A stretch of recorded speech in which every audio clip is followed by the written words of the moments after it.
সুপ্রিয় ভাই বোনেরা, আসসালামু আলাইকুম। আশা করছি আপনারা প্রত্যেকেই অনেক ভালো আছেন, সুস্থ আছেন। আপনাদের সবাইকে আজকের এই রেকর্ড ক্লাসে স্বাগত জানাচ্ছি। আমি জিহাদ স্যার, এবং আপনারা ইতিমধ্যে জেনেছেন যে আমরা আস্তে আস্তে একেবারে আমরা আমাদের কোর্সের বা আমাদের নিবন্ধনের যে কোর্সটি আছে এই কোর্সের একেবারে সর্বশেষ ক্লাসে চলে আসছে। আর এই যে ক্লাসটি আছে এই ক্লাসটি আমরা মূলত আলোচনা করব আপনাদেরকে যে টপিকসটি সেটা খুবই নন প্রসিডিউরিয়াল, বাট এখান থেকে আবার প্রশ্ন আসতে দেখা যায় এক দুইটা করে, ঠিক আছে? বাট সবসময় যে আসে তাও কিন্তু না। বাট একজন প্রিলিমিনারি ক্যান্ডিডেট হিসেবে আপনার প্রতিটি টপিক্সই একটু টাচে থাকা উচিত। সো দ্যাটস আমরা লিটারেচার বা ইংরেজি সাহিত্য নিয়ে একটু কথা বলবো। আর ইংরেজি সাহিত্য নিয়ে কথা বলতে গেলে ভাই আমি যে বিষয়টা সর্বপ্রথম অ্যাড্রেস করতে চাই সেটা হলো যে বেসিক্যালি 11 থেকে 20 গ্রেড বা নিবন্ধনের যে চাকরিতে যে প্রশ্নগুলো এসে থাকে সেক্ষেত্রে আমরা দেখেছি মোটামুটি প্রমিনেন্ট, একেবারে খুবই প্রমিনেন্ট বা মাস্টার পিচ যে ওয়ার্কগুলো আছে ওই জায়গা থেকে প্রশ্ন আসে। বাট আপনারা বা আপনি একজন শিক্ষার্থী হিসাবে বা আপনি একজন প্রিলিমিনারি বা একজন নিবন্ধনের ক্যান্ডিডেট হিসেবে আপনি যে কাজটা করবেন সেটা হলো বিসিএস এ আসা। কোথায়?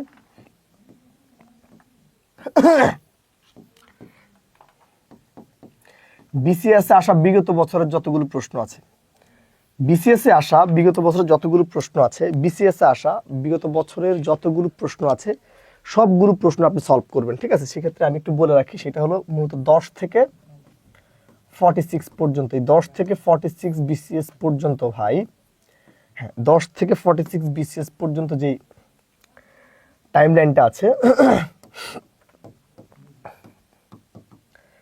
দশম বিসিএস থেকে 46 বিসিএস পর্যন্ত যেই মানে সাহিত্যের যে প্রশ্নগুলো আছে, ইংরেজি সাহিত্যের এই প্রশ্নগুলো যদি আপনারা একটু পড়তে পারেন, আমি একটু বলে রাখি এক্ষেত্রে এই মোটামুটি 10 থেকে 35 পর্যন্ত, এখানে ধরেন সর্বসাকুল্যে 100টা প্রশ্ন আছে, 100। আর মোটামুটি 35 থেকে 46 পর্যন্ত প্রতিবারই 15টা করে থাকার কথা, বাট 46-এ আমার কোশ্চেন ছিল 10টা, ঠিক আছে? তার মানে টোটাল 300 প্রশ্ন না। তবে আমি এতটুকু বলতে পারি বিসিএস এর এই যে 300 প্রশ্ন বা এই 300টা প্রশ্ন যদি আপনারা ব্যাখ্যা সহ যদি পড়তে যদি পারেন, আমার মনে হয় আপনাদের কোনো প্রিপারেশনের দরকার আছে বলে আমি মনে করি না। কিন্তু তারপরেও একটু অ্যাডিশনাল প্রিপারেশনের জন্য যে কাজটা করবেন সেটা হলো বিসিএস ছাড়া অন্যান্য চাকরির পরীক্ষায় আসা বিগত বছরের যে প্রশ্নগুলো আছে, বিগত বছরের যে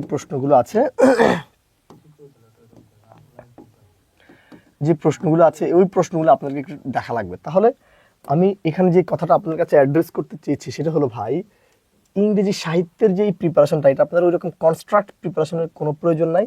বাট যে কাজটা করবেন আপনারা প্রত্যেকে সেটা হলো বিসিএস এর বিগত বছর আসা যে প্রশ্নগুলো আছে ওই প্রশ্নগুলো এবং অন্যান্য চাকরির পরীক্ষায় আসা বিগত বছরের যে প্রশ্নগুলো আছে যদি আমরা ওই প্রশ্নগুলো একটু ব্যাখ্যা সব পড়তে পারি তাহলে আই থিঙ্ক আপনাদের এই যে জায়গাটা আছে এই জায়গাটা বা আপনাদের নিবন্ধনের যে প্রিলিমিনারি যে পরীক্ষাটা আছে এটা আপনার জন্য আসলে এই জায়গাটাকে ক্র্যাক করা আপনার জন্য খুবই ইজি হয়ে যাবে বলে আমি বিশ্বাস করি। সো তারপরেও আমরা যেহেতু আজকে টপিকটা যেহেতু আমাদেরকে দেওয়া হয়েছে আমরা এই টপিকটা সম্পর্কে একটু আদ্যপান্ত একটু জানতে চাই, ঠিক আছে?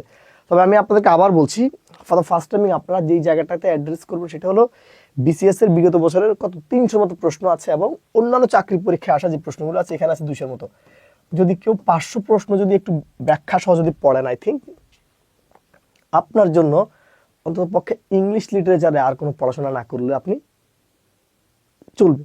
সো আমরা আগে বলে দিলাম যে আপনারা কোন কোন জায়গাগুলো একটু পড়াশোনা করবেন। সো এতটুকুই হলো আপনার সাথে আমার ডিল।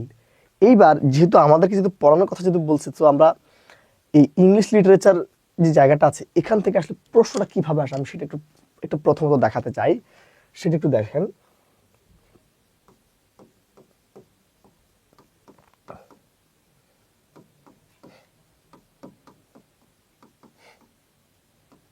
কোশ্চেন প্যাটার্নসটা আসলে কি এখানে সেটা যদি একটু কথা যদি বলি সেটা হলো দেখেন,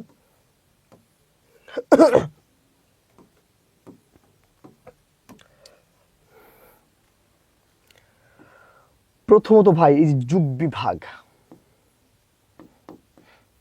এখান থেকে প্রশ্ন আসে কখনো কখনো যুগ বিভাগটা,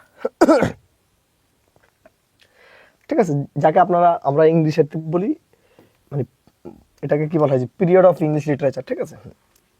যুগ বিভাগের পর হলো ভাই প্রমিনেন্ট।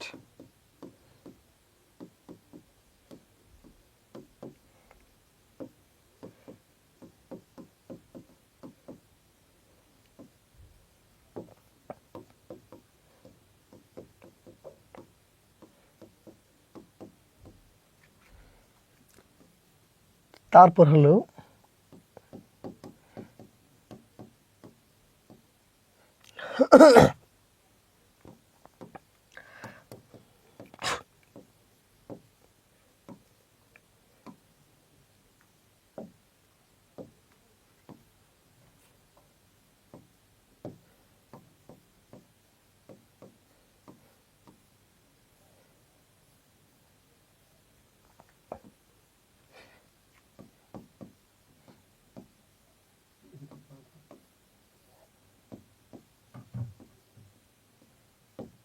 দেখেন, তাহলে আমরা এতটুকু তো বলতেই পারি যে মোটামুটি আমাদের যে নিবন্ধনের প্রস্তুতির জন্য ইংরেজি সাহিত্যের এই মোটামুটি 5টা জায়গায় যদি আমরা একটু দেখাতে পারি বা একটু আলোচনা করতে পারি বা যদি একটু পড়াশোনা করতে পারি, আমার মনে হয় আপনার ওভারঅল একটা ক্রিস্টাল ক্লিয়ার আইডিয়া হয়ে যাবে পুরো ইংরেজি সাহিত্য সম্পর্কে, ঠিক আছে? তবে আমি আবার বলছি, আপনারা যারা 11 থেকে 20 গ্রেডে পরীক্ষা দিবেন, আপনাদের জন্য এখানকার ঘোড়ার যে রেসটা সেটা হলো এই প্রিভিয়াস ইয়ারের যে প্রশ্নগুলো এগুলা। সো এই জিনিসগুলোকে ফার্স্ট প্রায়োরিটি দিয়ে আমরা পড়বো। সেক্ষেত্রে একটু দেখেন যুগ বিভাগটা থেকে প্রশ্ন আসতে দেখা যায়। যুগ বিভাগটা সেটা কি ভাই? আপনারা প্রত্যেকে জানেন বাংলা সাহিত্যে যেমন একটা যুগ বিভাগ আছে, প্রাচীন যুগ, মধ্যযুগ, আধুনিক যুগ, আবার অন্ধকার যুগ। ঠিক তদ্রূপ একইভাবে ইংরেজি সাহিত্য কি এরকমের যুগ বিভাগটা আছে। সো এই যে যুগ বিভাগ বা কে কোন যুগের কবি বা কে কোন যুগের সাহিত্যিক, এই রকমের যুগটা বা ইংরেজি সাহিত্যের যুগটা খুবই গুরুত্বপূর্ণ। সো ইংরেজি সাহিত্যের যুগ বিভাগের যে এরিয়াটা আছে, আমাদেরকে এই এরিয়াটা সম্পর্কে একেবারে মৌলিক যে তথ্য উপাত্তটুকু, এই মৌলিক তথ্য উপাত্তগুলো একটু আমাদেরকে জেনে নিতে হবে, ঠিক আছে? 2 নম্বর হলো ভাই prominent writers and their works. ভাই 2 নম্বরে বলছি ভাই গুরুত্বপূর্ণ কিছু লেখক আছেন বা সাহিত্যিক আছেন এবং তাদের কি গুরুত্বপূর্ণ যে কাজগুলো, এখন গুরুত্বপূর্ণ কাজ কোনগুলো, একেবারে মাস্টারপিস যেগুলো জগৎ বিখ্যাত, ঠিক আছে? এই রকমের যে মাস্টারপিস যে ওয়ার্কগুলো আছে, এই ওয়ার্কগুলো সম্পর্কে আমাদের মিনিমাম একটা আইডিয়া রাখা লাগবে। সেটা কি একটু দেখেন। ধরেন বাংলা সাহিত্যে ঠিক যেভাবে যে পিএসসির 11 জনকে আমরা পড়ি, ধরেন রবীন্দ্রনাথ, আচ্ছা বাংলা সাহিত্য পড়বেন, আপনি কি রবীন্দ্রনাথকে বাদ দিয়ে পড়তে পারবেন? আপনি মাইকেল মধুসূদনকে বাদ দিতে পারবেন? জাতীয় কবি কাজী নজরুল ইসলামকে বাদ দিতে পারবেন? বেগম রোকেয়াকে বাদ দিতে পারবেন? সো এইরকম বাংলা সাহিত্য ঠিক যেভাবে আমরা বাংলা সাহিত্য পড়ার ক্ষেত্রে প্রমিনেন্ট 10-15 জন রাইটার আছে বা পিএসসির 11 জন একেবারে তালিকাভুক্ত লেখক আছেন, ঠিক তদ্রূপ একইভাবে ভাই ইংরেজি সাহিত্যের ক্ষেত্রেও এরকম প্রমিনেন্ট কিছু মানুষ আছেন। আর এই প্রমিনেন্ট যে লেখকগুলো আছেন, এই লেখকদের সম্পর্কে আমাদের একটা ক্রিস্টাল ক্লিয়ার আইডিয়া রাখা লাগবে। আর যদি আমরা এই প্রমিনেন্ট রাইটারদের সম্পর্কে একটা ক্রিস্টাল ক্লিয়ার একটা আইডিয়া রাখতে পারি, তাহলে আই থিঙ্ক আমরা এই জায়গাটা ক্র্যাক করতে পারবো, ঠিক আছে? তারপর দেখেন বলছি লিটারারি টার্মস বা সাহিত্যিক যে টার্মটা, এটা খুবই গুরুত্বপূর্ণ। 11 থেকে 20 গ্রেডের পরীক্ষা এখান থেকে প্রশ্ন আসতে দেখা যায়। তারপরে স্পিচ বা কোটেশন, তারপরে ভাই কি বলা হয়েছে, স্পিচ বা কোটেশন, সেটা কি ভাই? আপনারা জানেন, ধরেন বলবে যে beauty is truth, truth is beauty, এটা কিন্তু নিবন্ধন আসা প্রশ্ন। Beauty is truth, truth is beauty, সত্যই সুন্দর এবং সুন্দরী সত্য, এটা বলছে জন কিটস। এরকম একটা কোটেশন দিয়ে বলবে এই কোটেশনটা কার? সো এইরকম যে স্পিচ বা কোটেশনগুলো আমাদেরকে জানতে হবে। লাস্ট হলো কি বিগত বছরের যে প্রশ্নগুলো আছে ভাই, আমরা যদি বিগত বছরের প্রশ্নগুলো একটু ক্র্যাক করতে পারি, তাহলে আই থিঙ্ক আমরা অনেক কিছু ওভারকাম করতে পারবো। সো আমি আমার আলোচনায় আমি আমার বিসিএস এর শিক্ষার্থীদেরকে যে নোটগুলো থেকে পড়াই, সেই জিনিসটা থেকে আপনাদেরকে একেবারে আপনাদের জন্য যতটুকু না হলেই নয়, ওই জায়গাটুকু আমি একটু অ্যাড্রেস করে দিব একেবারে শুরু থেকে শেষ পর্যন্ত, ঠিক আছে? জাস্ট সামারি করে দিব, কোথায় কোথায় লাগবে সেটা একটু আমি দাগ দিয়ে দিব, আপনারা একটু এতটুকু একটু দেখবেন, ঠিক আছে? তাহলে আসেন ভাই, তাহলে আমরা যদি একটু এখানে যদি আসতেই চাই,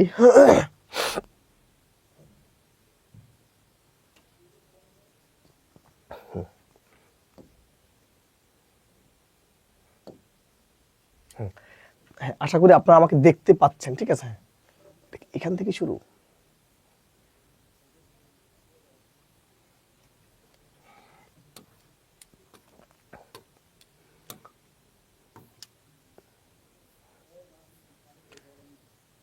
ওয়ানটা কোন সাইডে? ওয়ান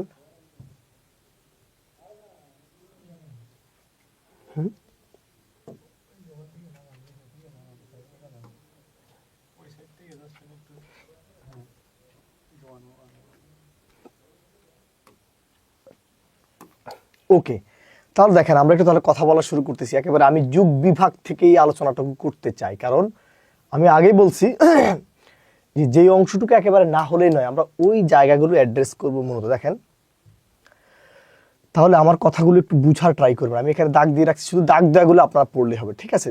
দেখেন আমি এখানে আমরা কি কি জানাতে চেয়েছি সেটা হলো, দেখেন কি বলছি ভাই, এখানে আমরা বলেছি যে দ্য ওল্ড ইংলিশ পিরিয়ড। আপনারা জানেন বাংলা সাহিত্যে ঠিক যেভাবে প্রাচীন যুগের সময়সীমা হলো ভাই ডক্টর মোহাম্মদ শহীদুল্লাহর মতে 650 থেকে 1200, আবার ডক্টর সুনীতি কুমার চট্টোপাধ্যায়ের মতে 850 থেকে 1200 না?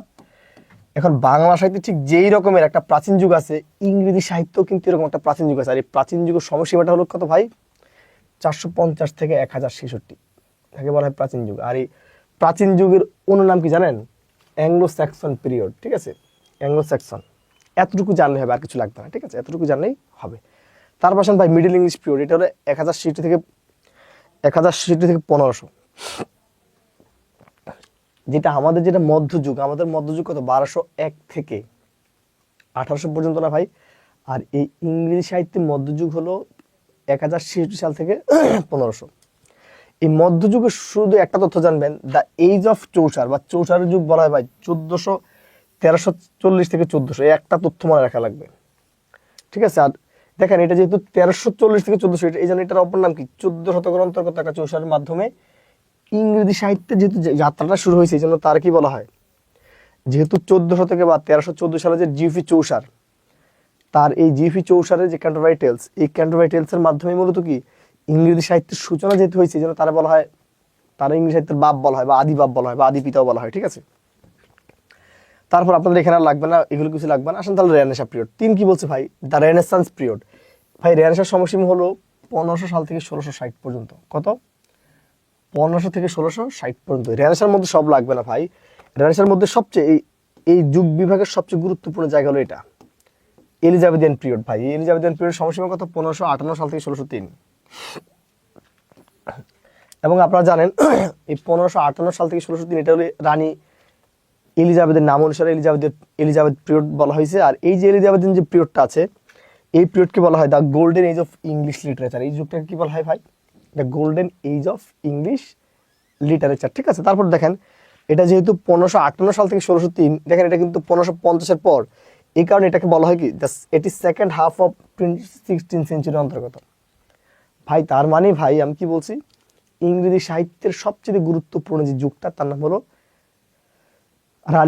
রানী এলিজাবেথিয়ান পিরিয়ড। আর এলিজাবেথিয়ান পিরিয়ডের সময়সীমা হলো 1558 সাল থেকে 1603।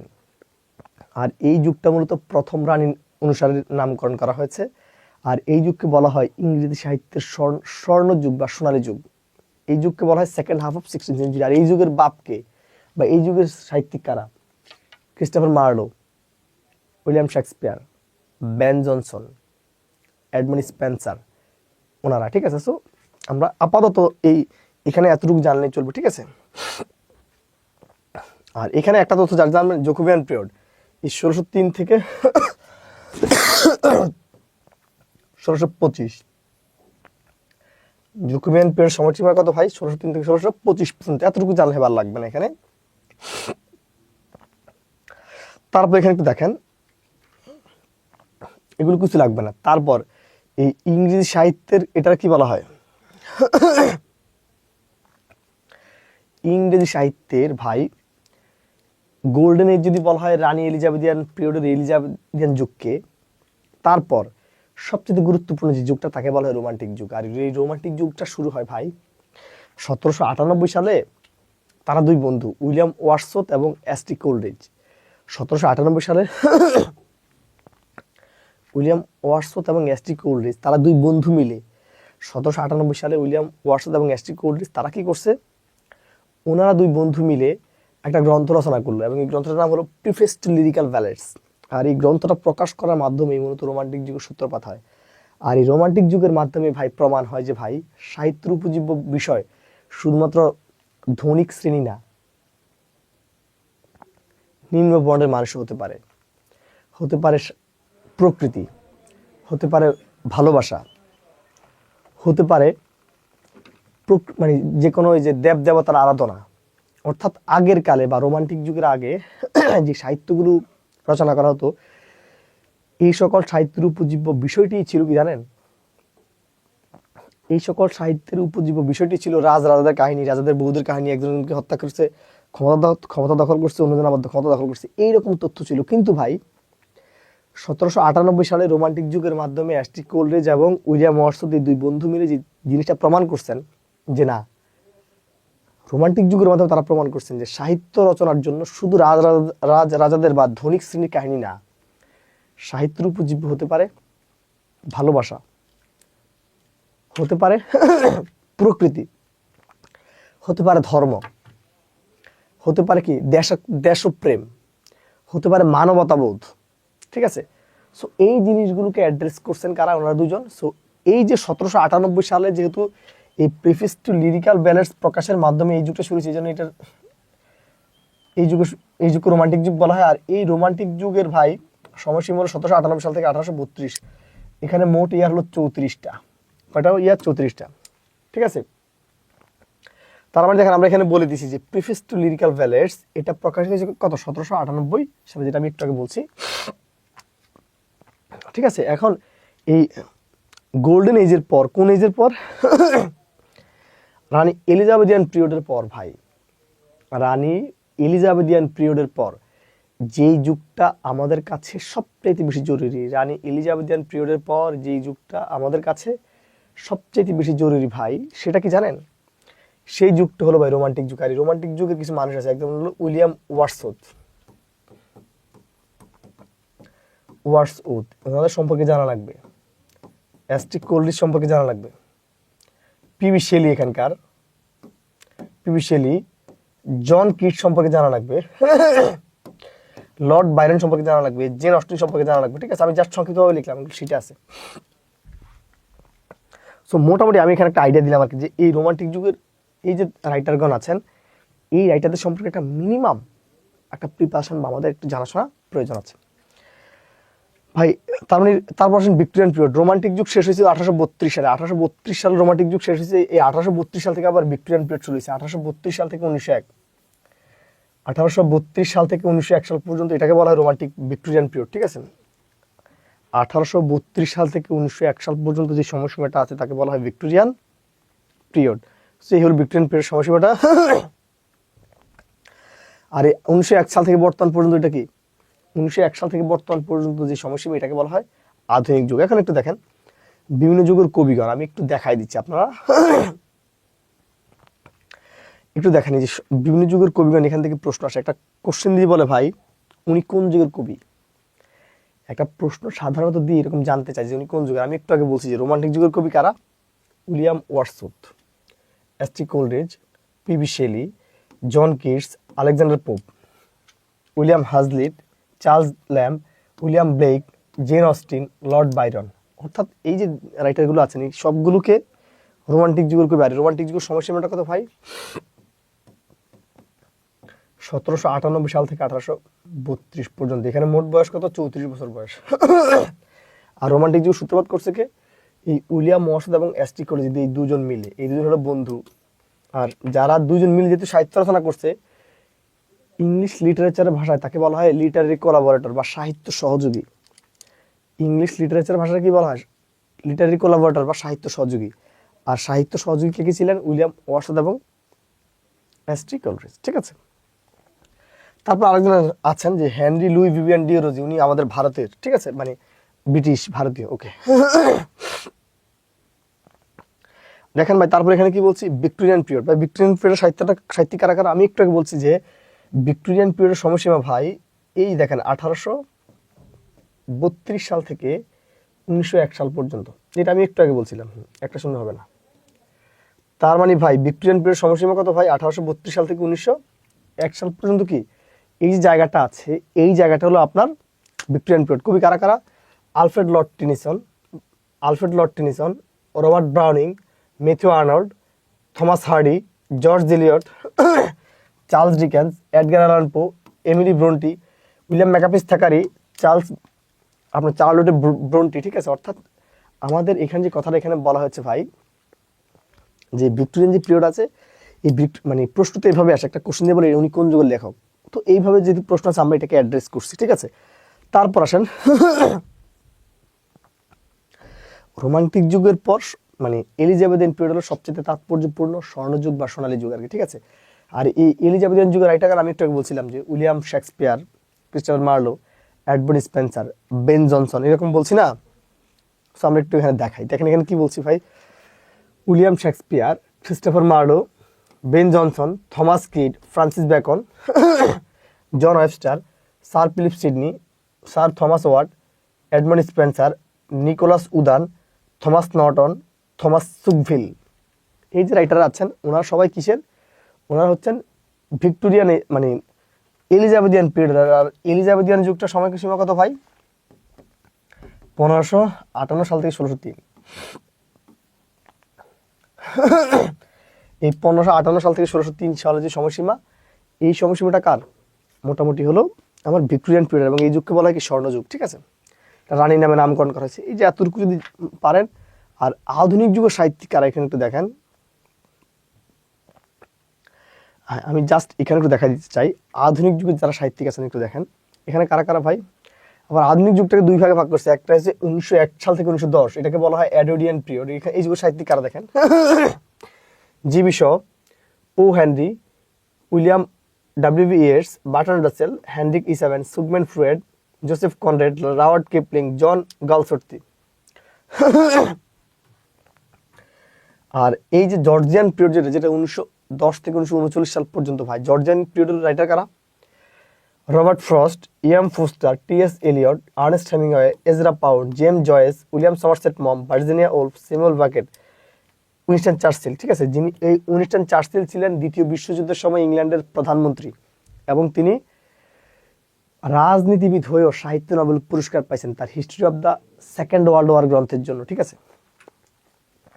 আর এদের মধ্যে গ্রেটেস্ট মডার্ন মানে উইলিয়াম শেক্সপিয়ারের পর গ্রেটেস্ট মডার্ন ড্রামাটিস্ট হলো কে ভাই? উইলিয়াম শেক্সপিয়ারের পর সর্বকালের সর্বশ্রেষ্ঠ ড্রামাটিস্ট হলো জিবি শ, আয়ারল্যান্ডের বাড়ি তার, ঠিক আছে।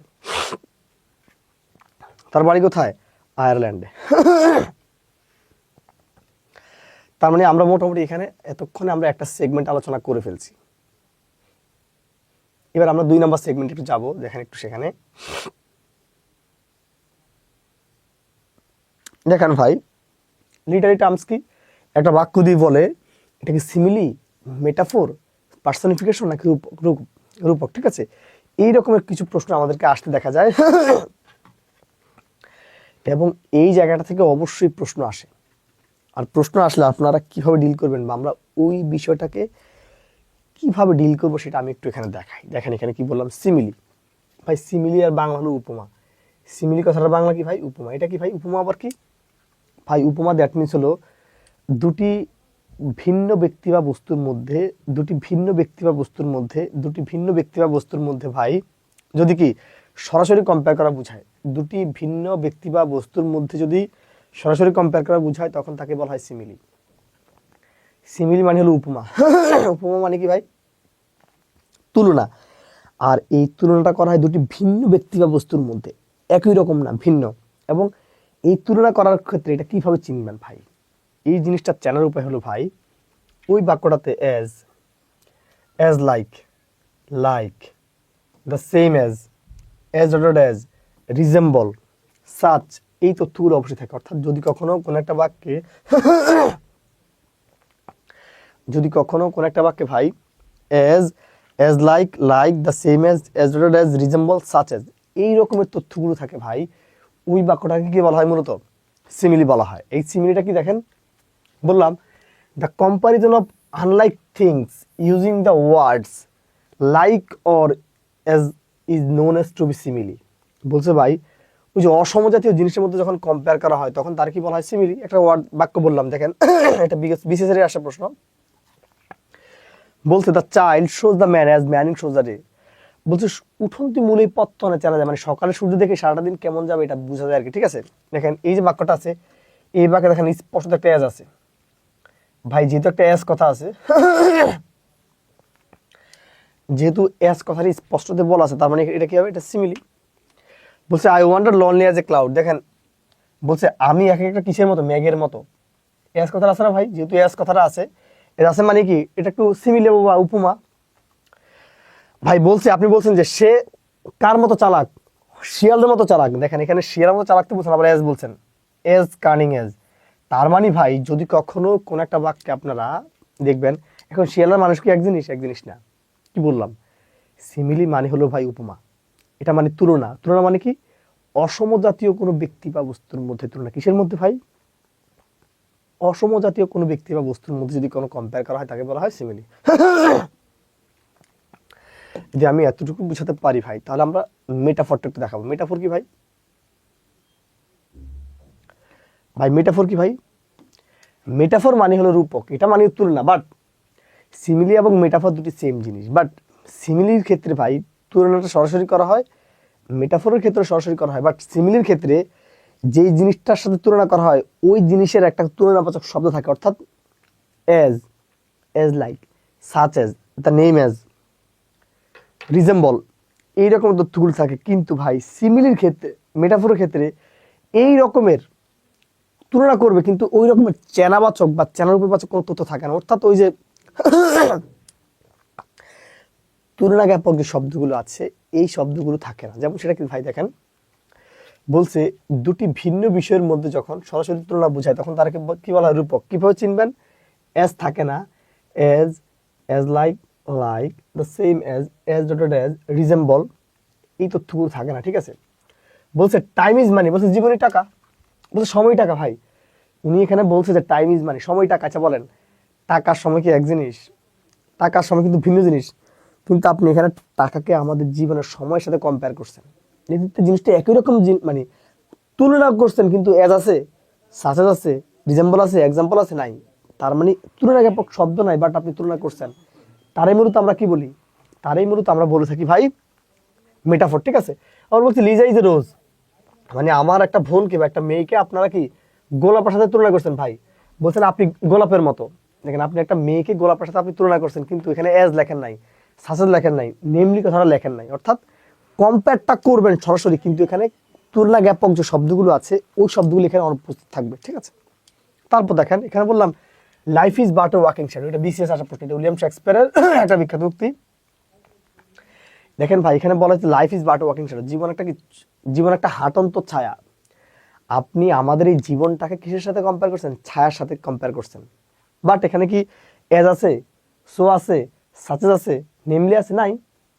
তারপর বলছে ভাই, বলছে revenge is the kind of world justice. ভাই বলছে প্রতিশোধ নেওয়া কি একটা বর্ণ ন্যায় বিচারের মতো, প্রতিশোধ পরায়ণ একটা বর্ণ ন্যায় বিচারের মতো। বলছে ভাই all the world is stage and all men and women are merely players. বলছে ভাই জগৎটা কি বা দুনিয়াটা একটা রঙ্গমঞ্চ। দুনিয়াটা কি? এখানে ভাই বলা হয়েছে ভাই দুনিয়াটা একটা রঙ্গমঞ্চ। এখানে কি বলছে ভাই? দুনিয়াটা একটা রঙ্গমঞ্চ। আর এখানে সব নারী এবং পুরুষ জাস্ট খেলোয়াড় এবং কি অভিনেতা এবং অভিনয় এবং কি অভিনেতা এবং অভিনেত্রী মাত্র। এখন দেখেন এখানে এই দুনিয়াটাকে একটা রঙ্গমঞ্চের সাথে তুলনা করছে। বাট এখানে কি এজ আছে, এজ লাইক আছে, লাইক আছে, সাসেজ আছে, নেমলি আছে? নাই। এটাই হলো এখানকার পার্থক্যটা। ঠিক আছে। বলছে if happy family but is but এর আর্লিয়ার হ্যাভেন। বলছে একটা সুখী পরিবার একটা কিসের মতো? একটা আর্লিয়ার স্বর্গের মতো। স্বর্গ মানে বুঝেন? জান্নাত। মানে বলছে একটা সুখী ফ্যামিলির জান্নাতের মতো। দেখেন একটা পরিবারকে এখানে জান্নাতের সাথে কম্পেয়ার করা হয়েছে। বাট এখানে কিন্তু তুলনা জ্ঞাপক কোনো কি নাই, কোনো রকম শব্দ এখানে নাই।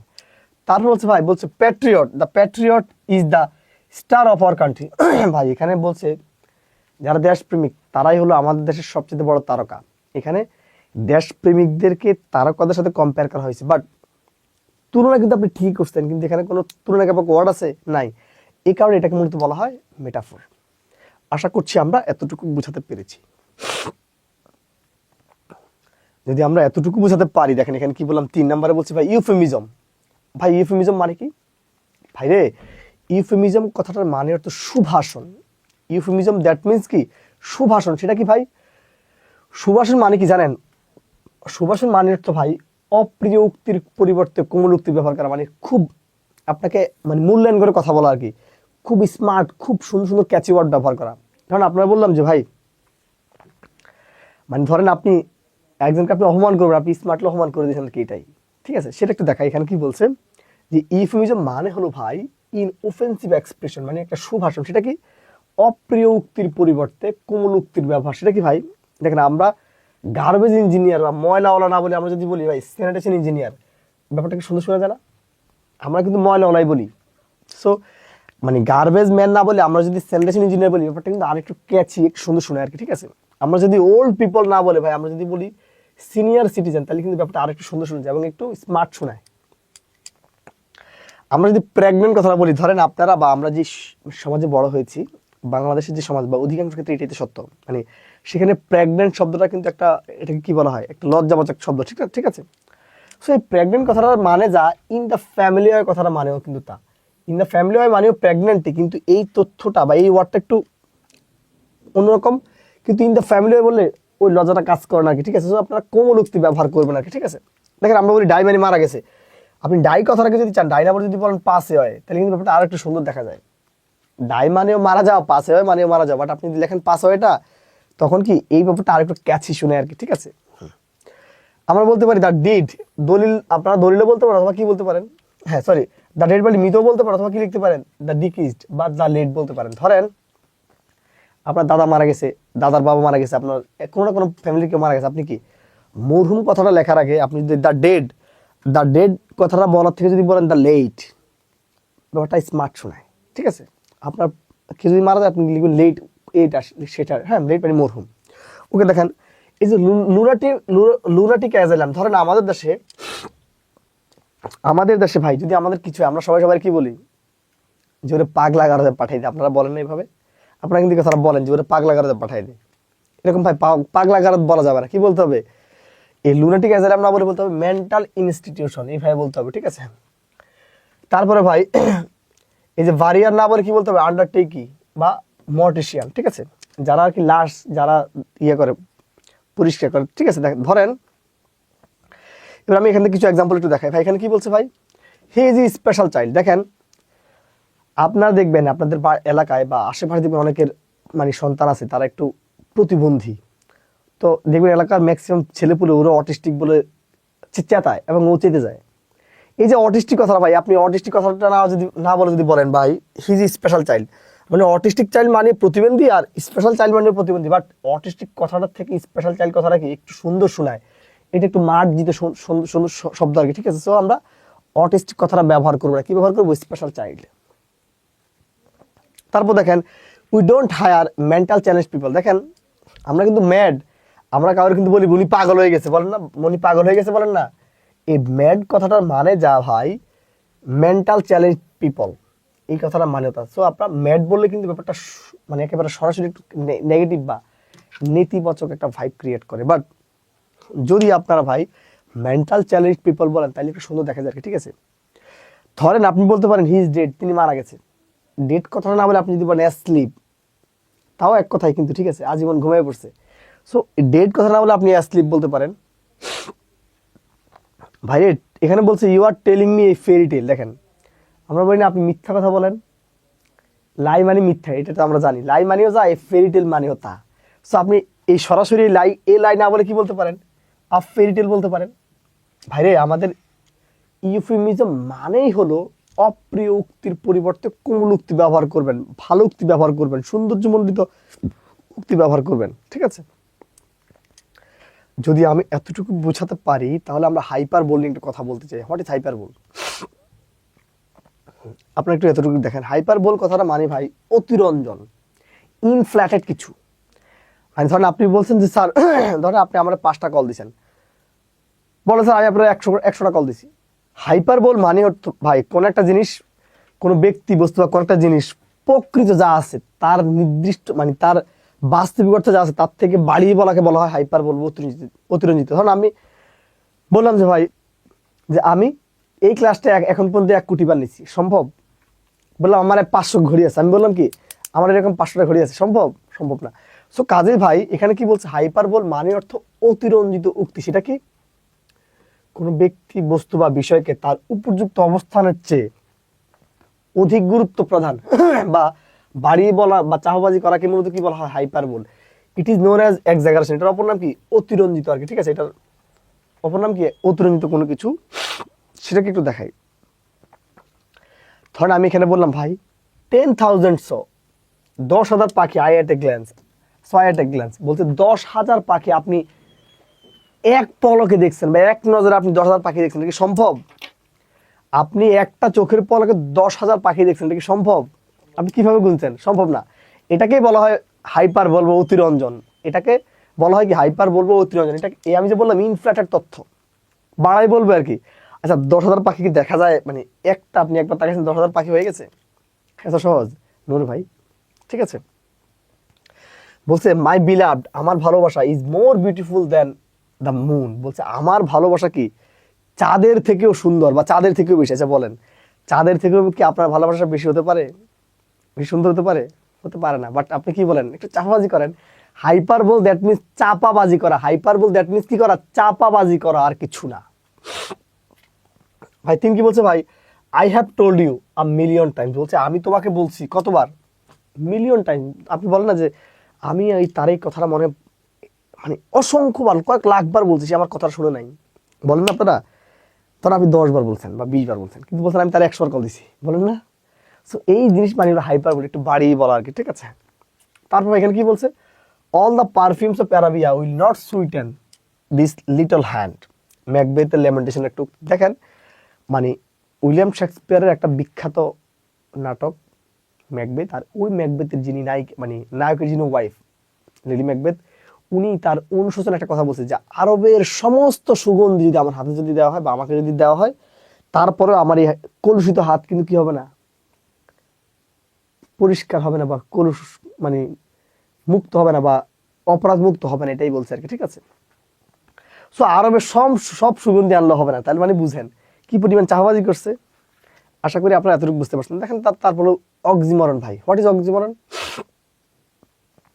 শুনেন, অক্সিমরন মানে হলো ভাই বিরোধ লঙ্কা, সেটা কি জানেন ভাই?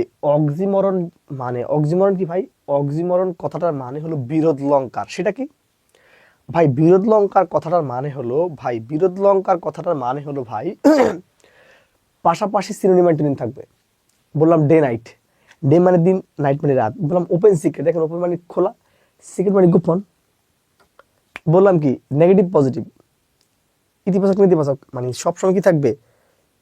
হ্যাঁ, মানে সিনোনিম অ্যান্টোনিম পাশাপাশি থাকে। ধরুন আমি এখানে কি বললাম দেখেন, বললাম লিভিং ডেড মানে জীবন্ত মরন্ত। গ্রেট ডিপ্রেশন, দেখছেন গ্রেট মানে মহান, ডিপ্রেশন মানে হতাশা। পেইনফুল প্লেজার কষ্ট আনন্দ। Seriously funny, awfully wisdom, liquid gas. দেখেন এখানে কি বলছে ভাই? পরস্পর বিপরীত ভাব থাকে সিনোনিম পাশাপাশি থাকবে। বলছে he is regularly irregular in the class. দেখেন এখানে রেগুলারলি কথাটা আছে, আবার ইরেগুলার আছে। এই সিনোনিম এবং অ্যান্টোনিম পাশাপাশি থাকে ভাই। শি ইজ কেয়ারলেসলি কেয়ারফুল, দেখেন সিনোনিম অ্যান্টোনিম পাশাপাশি আছে। Open secret, this is an open secret. তার মানে ভাই যখন কোন একটা বাক্যে একই সাথে সিনোনিম অ্যান্টোনিম যখন পাশাপাশি বসে, তখন তারাকে মূলত কি বলা হয়? অক্সিমরন বা বিরোধ লঙ্কার।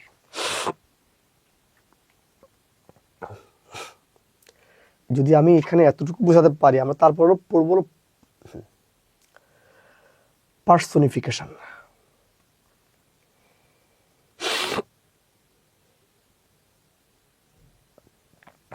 ভাই তাহলে পার্সোনিফিকেশন কি একটু দেখেন ভাই? পার্সোনিফিকেশন মানে হলো কোন একটা বস্তুহীন প্রাণহীন বস্তুকে, পার্সোনিফিকেশন মানে হলো কোন একটা প্রাণহীন বস্তুকে প্রাণময় করে তোলা। হোয়াট ইজ পার্সোনিফিকেশন ভাই? পার্সোনিফিকেশন দ্যাট মিনস হলো কোন একটা প্রাণহীন বস্তুকে প্রাণময় করে তুলবেন, ঠিক আছে? যেমন কি আমি বললাম যে ঘড়ি চলে, মোবাইল ফোন চলে, বাঁশি বাজে ওই মধুর লগনে, তারপরে হলো কি সুতি কাপড় অনেক দিন থেকে এইরকম আর কি। তাহলে এখানে কি বললাম ভাই? দ্য স্কাই ইজ ক্রাইং, বলছে আকাশ কাঁদতেছে। ভাই আকাশ কি কাঁদতে পারে? দ্য স্মাইলিং সিজন, আচ্ছা বলেন সিজন কি হাসতে পারে? দ্য ইংলিশ আন, চাঁদ কি মন খারাপ করতে পারে? পারে কিনা? বলছে death comes to man at any time, বলছে মৃত্যু যে কোনো সময় আসতে পারে। দেখেন মৃত্যু কিন্তু বস্তু, এই বস্তুকে প্রাণহীন বস্তুকে প্রাণময় করে তোলেন, ঠিক আছে? বলছে the waves beside them dance, বলছে তাদের পাশে কি করে? ঢেউ নাচতেছে, ঢেউ ঢেউ খেলা করতেছে। আচ্ছা ঢেউ প্রাণহীন বস্তু না? প্রাণহীন বস্তুকে প্রাণময় করা মানে পার্সনিফিকেশন। বলছে time and tide wait for none, বলা হয়েছে ভাই সময় স্রোত কার জন্য অপেক্ষা করে না, সময় স্রোত কি কার জন্য অপেক্ষা করে না, এখানে এই কথাটা জাস্ট এখানে বলা আছে, ঠিক আছে। সো দেখেন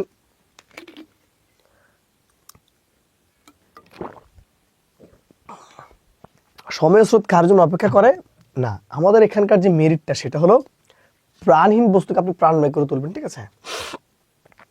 ইরিটেশন লাগবে না আপনাদের, এইগুলো লাগবে না, ব্যালেড।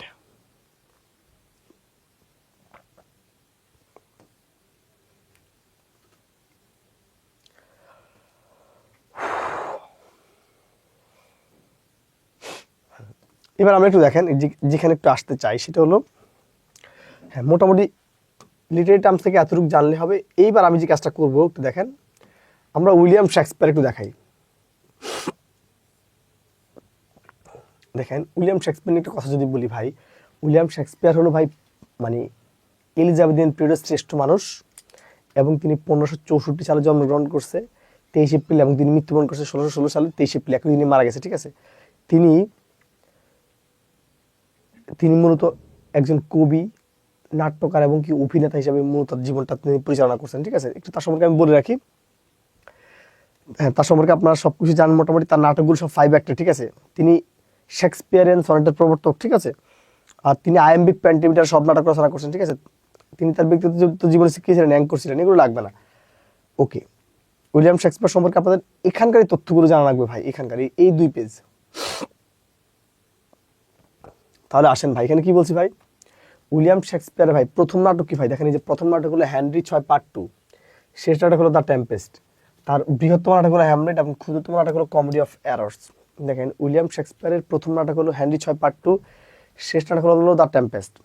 তার সবচেয়ে বড় নাটক হলো হ্যামলেট, আর হ্যামলেট শব্দের অর্থ ক্ষুদ্র গ্রাম।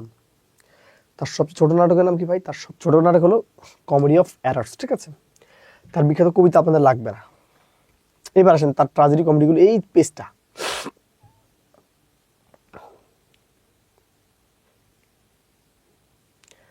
উল্টা হয়ে গেল কেমন জানি। আচ্ছা এটা কিভাবে জানি উল্টা হয়ে গেছে, আচ্ছা সমস্যা নেই, এটা উল্টো হয়ে গেলে যাক, সমস্যা নেই। আমরা একটু তাহলে বলি উইলিয়াম শেক্সপিয়ার নিয়ে আমরা যদি কথা বলতে চাই, যদি আমরা উইলিয়াম শেক্সপিয়ার নিয়ে কথা বলতে যদি চাই, অনেক কথাই বলতে পারবো। তার ট্রাজেডিগুলো যদি একটু বলি ভাই, উইলিয়াম শেক্সপিয়ার ট্রাজেডিগুলোর মধ্যে হলো মূলত হ্যামলেট, ম্যাকবেথ, কিং লিয়ার, রোমিও জুলিয়েট, তারপর হলো অ্যান্টোনিও ক্লিওপেট্রা, দেন হলো জুলিয়াস সিজার, এই কয়টা, ঠিক আছে। আবার তার যদি আপনি কমেডিগুলোর মধ্যে জানতে যদি চান, কমেডি অফ এরর্স, তারপর হলো আমরা কি বলতে পারি রোমিও অ্যান্ড জুলিয়েট, তারপর দ্য উইন্টারস টেল, তারপর হলো আপনি যদি চান এখানে বলতে পারেন হলো তার এটা কি বলা হয় দ্য মিডসামার্স নাইট, যে মেজার ফর মেজার, ঠিক আছে, এরকমের দ্য টেম্পেস্ট, এগুলো হলো তার কমেডি, ঠিক আছে। মানে শেক্সপিয়ারের জিনিসগুলো একটু দেখবেন। তারপর আমরা এখানে একটু দেখাই কিছু জিনিস, এখানে হ্যাঁ উপাধিটা লাগবে না, হ্যাঁ দেখেন আমরা তারপর একটু এখানে যদি একটু দেখাই আধুনিক যুগের ক্ষেত্রে, মানে ভিক্টোরিয়ান যুগের ক্ষেত্রে চার্লস ডিকেন্স, ভিক্টোরিয়ান যুগের ক্ষেত্রে চার্লস ডিকেন্সের একটা ভূমিকা আছে। চার্লস ডিকেন্স হলো একজন ইংরেজ প্রসিদ্ধ সাংবাদিক এবং উপন্যাসিক, ঠিক আছে।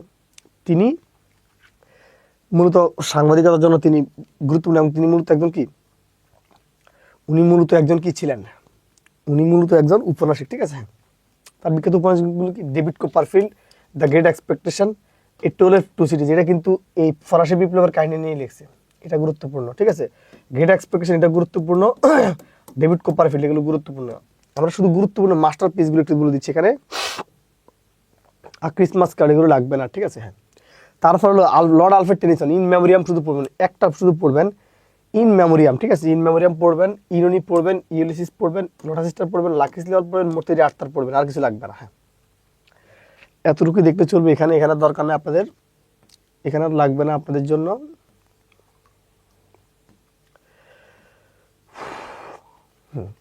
সো আমরা এতক্ষণ যে কথাগুলো বলছি মোটামুটি যদি এতটুকু ধরে রাখতে পারেন আপনাদের এত প্রয়োজন পড়বে না, ঠিক আছে। এবার আমরা সরাসরি একটু আসেন জি বিষয়, আধুনিক যুগের ক্ষেত্রে জি বিষয় খুবই গুরুত্বপূর্ণ। তার একটা শ্রেষ্ঠ উপন্যাস কি, দ্য ম্যান অ্যান্ড সুপারম্যান। জি বিষয়ের শ্রেষ্ঠ সাহিত্যকর্ম হলো ভাই man and superman. The arms and the man, Caesar and Cleopatra, Candida, you never can tell, ঠিক আছে, as to Joan of Arc, Pygmalion, আপাতত এতটুকু দেখলে চলবে, এখানে আর লাগবে না। ডিএস লরেন্স আপনাদের প্রয়োজন নেই, হ্যাঁ ডিএস লরেন্স আপনাদের প্রয়োজন নেই। এখন আমরা এতক্ষণ পর্যন্ত সাহিত্য নিয়ে যে কথাগুলো বলছি ভাই, এতক্ষণ আমরা সাহিত্য নিয়ে যে কথাগুলো বলছি, সেই কথাগুলোর আলোকে আমরা এখন যে কাজটা করব ভাই,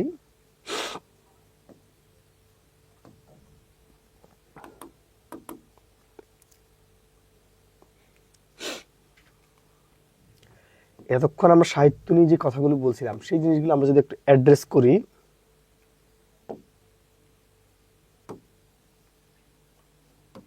এখন আমরা প্রিভিয়াসের কিছু কোশ্চেন একটু দেখাই। দেখেন এই যে প্রশ্নটা ভাই, এখানে কি বলছে, বলা হয়েছে ভাই child shows the man as morning shows the day. এই যে বাক্যটা আছে, এই বাক্যটা কি হতে পারে একটু বলুন ভাই।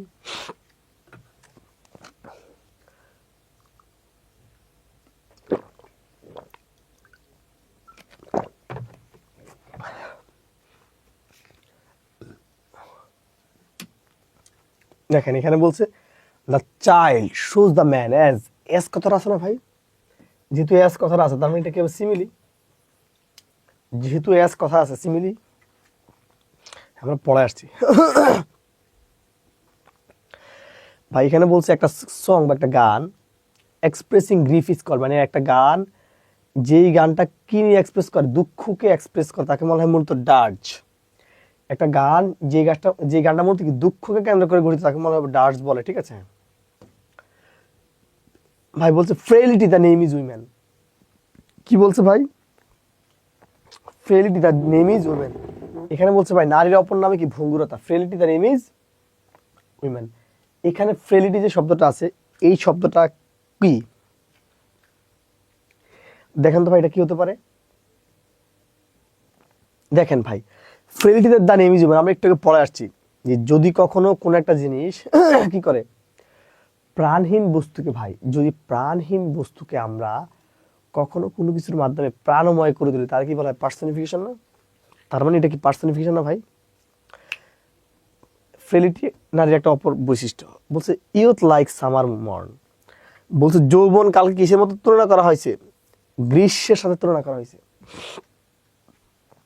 আমাদের যৌবনটাকে কিসের সাথে এখানে কম্পেয়ার করা হয়েছে ভাই, আমাদের এখানে যৌবনটাকে কম্পেয়ার করা হয়েছে গ্রীষ্মকালের সাথে। সো যৌবনের সাথে গ্রীষ্মকালের সম্পর্কটা কি এবার বুঝেই নেন।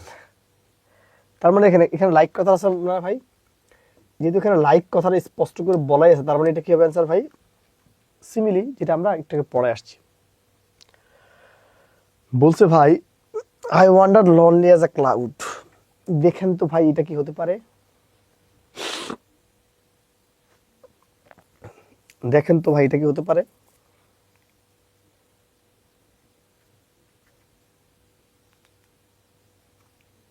I wonder lonely as a cloud, এখানে এস কথাটা আছে না, যদি কোনো বাক্যে এস কথা থাকে সেটা না সিমিলি হয় ভাই। এতক্ষণ তো আমি চিল্লে তাই পড়াইছি আমি কিন্তু এখন চিৎকার চেঁচামেচি করে এতক্ষণ তাই পড়িয়েছিলাম। কি বলছে এখানে, climax of A plot what happened, মানে বলছে ক্লাইমেট বা চরম সীমা, বলা হয়েছে ভাই ক্লাইম্যাক্স বা চরম সীমাটা বা চরম যে মাত্রাটা, এটা একটা প্রবন্ধের বা একটা নাটকের কখন দেখা যায়, চরম সীমাটা একটা নাটকের কখন দেখা যায়, এট দ্য হাইট মুভমেন্ট দেখা যায়, এট দ্য হাইট মুভমেন্ট দেখা যায় এটা, ঠিক আছে। এ পোয়েম অফ 14 লাইন্স, মানে 14 লাইনের যে কবিতা ভাই, আপনারা জানেন বাংলা সাহিত্যে যে সনেট, এই সনেটের প্রবর্তক হলো কে, ইতালিয়ান কবি পেত্রাক। বাংলা সনেটের প্রবর্তককে মাইকেল মধুসূদন দত্ত, ইংরেজি সনেটের প্রবর্তককে উইলিয়াম শেক্সপিয়ার। আর এই সনেট মানে হলো 14 লাইনের কবিতা, এটা দুইটা পার্ট, একটা হলো ষষ্ঠক, একটা হলো অষ্টক। ষষ্ঠক হলো 6 চরণ, অষ্টক হলো 8 চরণ, ঠিক আছে, এখানে এগুলোই বলছে। তার মানে 14 লাইন এবং 14 চরণমুক্ত কবিতাকে বলা হয় সনেট। কি বলছে ভাই, বলছে a song expressing grief is called, দাঁড়ান এটা এখানকার প্রশ্ন না, ভুল আছে, হ্যাঁ এটা করেন। A mournful poem written on the death of someone's live is called, মানে যে সকল সাহিত্যকর্ম কি ভাই, যে সকল সাহিত্যকর্ম ভাই, যে সকল সাহিত্যকর্ম কোন একটা মানুষের আকস্মিক মৃত্যুকে নিয়ে লেখা হয়। যেই সাহিত্যকর্ম কোন একটা মানুষের হঠাৎ বা আকস্মিক মৃত্যুকে কেন্দ্র করে লেখা হয়, ওই সাহিত্যকর্মকে ভাই মূলত বলা হয় কি জানেন? এলিজি। যেমন বাংলা সাহিত্যের প্রথম এলিজি হলো ঈশ্বরচন্দ্র বিদ্যাসাগরের লেখা প্রভাবতী সম্ভাষণ। তার বন্ধুর বালিকা কন্যা প্রভাবতীর মৃত্যু শোকে তিনি এই লেখাটা মূলত লিখছেন, ঠিক আছে? সো ইংরেজিতে এতটুকুই, ঠিক আছে? তার মানে এলিজি। ভাই এখানে কি বলছে? A group of lines placed together is to create is called, মানে একটা লাইন যেখানে প্লেস করা হয় কবিতায়, মানে কবিতার চরণকে এক কথা কি বলা হয়? আমরা জানি কবিতার চরণকে এক কথা বলা হয় স্ট্যানজা। কবিতার চরণকে বা কাব্যের চরণকে এক কথা কি বলা হয়? স্ট্যানজা বলা হয়। বলেন তো ভাই, এখানে সনেট মানে কত লাইনের কবিতা? একটু আগে বলছি, সনেট মানে কত লাইন ভুক্ত কবিতা? ভাই সনেট দ্যাট মিনস হলো ভাই 14 লাইন ভুক্ত কবিতা। একটু আগে বলছিলাম সনেট মানে কত লাইন ভুক্ত? 14 লাইন ভুক্ত কবিতা। বলছে নন সিক্রেট, একটু আগে খুব ভালো করে বুঝাইছি। নন সিক্রেট মানে কি বলেন তো ভাই? নন সিক্রেট কথাটার মানেটা কি? কিছুই না। ইজিক্যাল টু কিছুই না লিখে দেন, কিছুই না। তাহলে আসেন ভাই, নন সিক্রেট দ্যাট মিনস হলো ভাই, নো মানে জানা, সিক্রেট মানে গোপন বা অজানা। নন মানে জানা, সিক্রেট মানে গোপন বা অজানা। ভাই নন সিক্রেট মানে কি? জানা অজানা। তার মানে পাশাপাশি যদি সিনোনিম অ্যান্টোনিম থাকে ভাই, যদি পাশাপাশি সিনোনিম এবং অ্যান্টোনিম থাকে, তখন তার কি বলা হয়? তখন তাকে বলা হয় কি? অক্সিমরন। ভাই মেটাফোরের মূলত কি থাকে? মেটাফোর বা রূপকে কি থাকে? এখানেও তুলনা করা হয়, মেটাফোরও কি করা হয়? কম্পেয়ারটাই করা হয়। কিন্তু এখানকার মেইন যে জায়গাটা, সেই জায়গাটা হলো এখানে একটা ইমপ্লিসিট কি থাকে? কম্পারিজন থাকে। এখানে একটা ইমপ্লিসিট কম্পারিজন থাকে। ইউফেমিজম মানে কি? এই যে ইউফেমিজম কথাটা আছে, এই কথাটার মিনিংটা কি? আসলে মানেটা কি? আমি যে বললাম যে অপ্রিয় উক্তির পরিবর্তে কোমল উক্তির ব্যবহার, এটা বলছি না? বলছি যে প্রেগনেন্ট না বলে কি বলবেন? ইন দ্য ফ্যামিলি ওয়ে বলবেন। মেন্টালি মানে পাগল না বলে কি কি বলবেন? যে মেন্টালি চ্যালেঞ্জ। অটিস্টিক না বলে বলবেন স্পেশাল চাইল্ড। এটাই তো। এই জন্য ইন অফেন্সিভ এক্সপ্রেশন, সুভাষণ। দেখেন আমরা এই বাক্যটা যদি একটু সলভ করতে চাই, এখানে কি বলা হয়েছে দেখেন, বলা হয়েছে ভাই the repetition of being consonant sound is known as dash. ভাইরে বলছে মানে কোন একটা বাক্যের প্রতিটা শব্দের সুরের উচ্চারণটা যদি কিসের হয়? কনসোনেন্ট সাউন্ডের হয়। যদি কোন একটা বাক্যের সবগুলো ওয়ার্ডের উচ্চারণটা যদি কনসোনেন্ট সাউন্ড হয়, তখন তাকে বলা হয় মূলত কি জানেন? অ্যালিটারেশন। কি বলা হয়? অ্যালিটারেশন, ঠিক আছে? What is a funny poem of 5 line? বলছে 5 লাইনের ফানি পোয়েমকে কি বলা হয়? মানে 5 লাইনের মানে মজাদার যে কবিতা, তারা বলা হয় কি জানেন? হ্যাঁ, লিমব্রিক, ঠিক আছে? 5 লাইনের ফানি পোয়েমকে বলা হয় লিমব্রিক, ঠিক আছে? দেখেন তো, the English literature of the world, limerick refers to কত লাইনের ফানি পোয়েম? ভাইরে লিমব্রিক কথাটার মানে হলো 5 লাইনের কি কবিতা? ফানি পোয়েম বা মজাদার কবিতা বা মজাদার কবিতা। বলছে a formal composition or speech expressing high praise of somebody. বলা হয়েছে ভাই একটা ফর্মাল স্পিচ থাকে যেখানে মানে উচ্চ আকাঙ্ক্ষা থাকে বা উচ্চ আশা থাকে, হাই এক্সপেকটেশন থাকে। কি থাকে? হাই লেভেলের এক্সপেকটেশন থাকে। সেই জিনিসটার মধ্যে কি বলা হয়? আমরা জানি ইওলজি মানে প্রশংসা। আর যার কাছে আপনার হাই এক্সপেকটেশন থাকে, তারই তো আপনি কি বলেন? ইওলজি বলেন নাকি?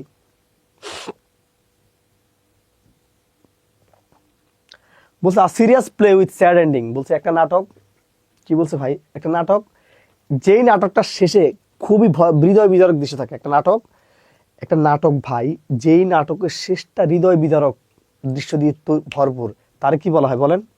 ট্রাজেডি না ভাই? দেখবেন ট্রাজেডি শেষে কি জানেন?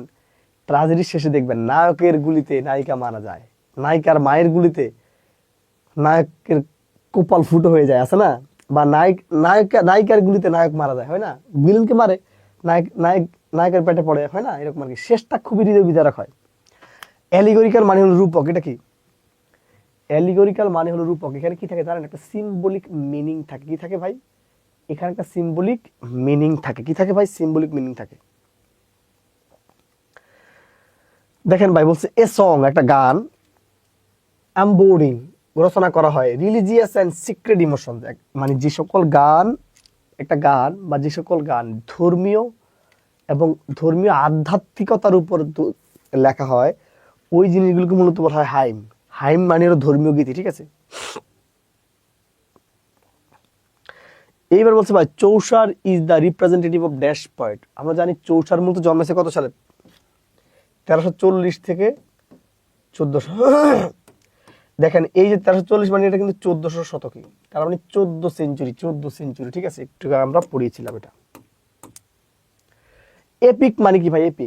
এপিক মানে মহাকাব্য না ভাই? এপিক মানে কি? মহাকাব্য।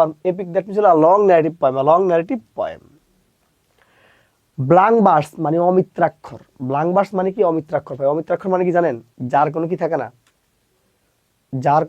না, অন্তমিল নেই। অন্তমিল নেই মানে কি ভাই? অমিত্রাক্ষরে কোনো কি নাই, অন্তমিল থাকে না, তার মানে এখানে হ্যাভিং নো রিমিং ইন, ঠিক আছে ভাই? বলছি জোকোবিয়ান পিরিয়ড রেফার্স টু, আমরা বলছি জোকোবিয়ান পিরিয়ড হলো 1603 থেকে 25, ঠিক আছে? এটা আমরা বলছিলাম তখন। হ্যাঁ, আমরা বলছি ভাই the golden age of English literature, ইংরেজি সাহিত্যের গোল্ডেন এজটা আসলে কখন? রানী এলিজাবেথিয়ান যুগ, আমরা এটাও পড়িয়েছিলাম। বলছে which of the following writers belong to Elizabethan period, বলছে নিচের কোনজন এলিজাবেথিয়ান যুগের মানুষ? আমরা এটাও পড়ছিলাম, ক্রিস্টোফার মার্লো। হ্যাঁ, রেস্টোরেশন পিরিয়ড হলো 1660, ঠিক আছে? এটা আপনাদের লাগবে না তো। Which is known as romantic period, আমরা বলছিলাম রোমান্টিক যুগ কত? 1798 সাল থেকে 1832, ঠিক আছে?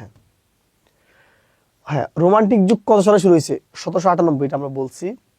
রোমান্টিক যুগ না, রোমান্টিক যুগের কবি নাকি? এখানে রোমান্টিক যুগের কবি নাকি? টি.এস. এলিয়ট, উনি আধুনিক যুগের কবি। বাকি সব লেখাই দিয়েছি, পড়াইছি আমরা এটা। Who does not belong to romantic period of English literature? K? William Shakespeare তো রানীর যুগের, তার মানে উনি না, উনি তো 200 বছর আগের। হ্যাঁ, বলছে রোমান্টিক যুগটা আসলে কখন শুরু হয়েছে? আমরা জানি কি রোমান্টিক যুগটা কখন শুরু হয়েছে? প্রিফেস টু লিরিক্যাল ব্যালেন্সের মাধ্যমে। ভাইরে রোমান্টিক যুগের কবি আসলে কে? এসটি কোলরিজ, উইলিয়াম ওয়ার্ডসওয়ার্থ, পড়াইছি না? দ্য মোস্ট রোমান্টিক পিরিয়ড, মানে রোমান্টিক যুগ সবচেয়ে গুরুত্বপূর্ণ কবি কে? এই যে বললাম উইলিয়াম ওয়ার্ডসওয়ার্থ এবং এসটি কোলরিজ, দুজন থাকলেও উইলিয়াম ওয়ার্ডসওয়ার্থ, কারণ উনি হলেন এই যুগের বাপ। ভাই বলছে রোমান্টিক যুগের কবি কে? দেখেন আবারও আছে পি.বি. শেলি। ভাই ভিক্টোরিয়ান যুগটা, রোমান্টিক যুগ শেষ হয়েছে ভাই 1832 সালে না? এই 1832 সাল থেকে 1901, তার মানে কত শতক? 19 শতক, ঠিক আছে?